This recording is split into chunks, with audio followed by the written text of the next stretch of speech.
Hi guys, welcome to my vlog. Dagan kinangutana guys kung nganong nidagan akong followers.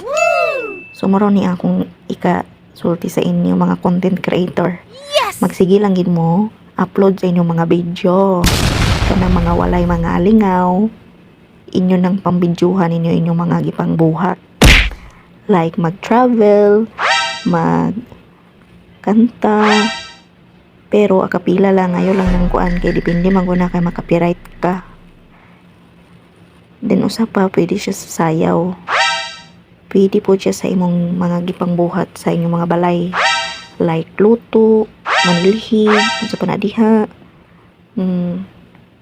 Basta good ang imong pag-vlog. Wow. Maura gina siya guys. Then bahala na ng mga bashers din na magsige comment sa imo sa mga in a bad way. Bahala na sila kay sila ang magpasikat nimo.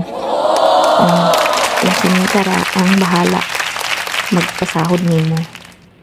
Din ayaw ka bala ka nga dili ka matagaan sa stars.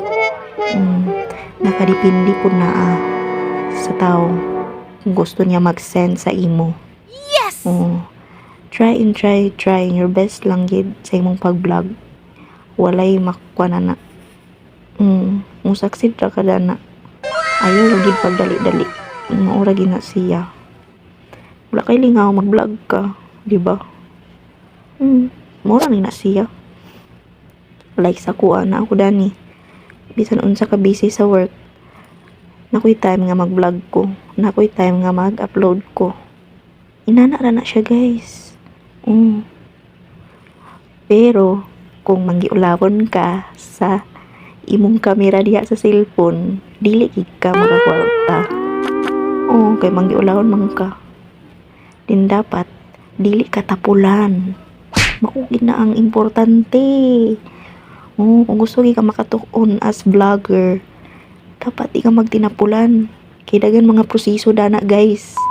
Mag-edit pa baya ka guys, hago kaayo ka guys. So maura na akong advice sa inyo mga content creator. Diba? For more tips, follow, like, and share. Pwede na mag-PM na ako guys. Thank you. Bye.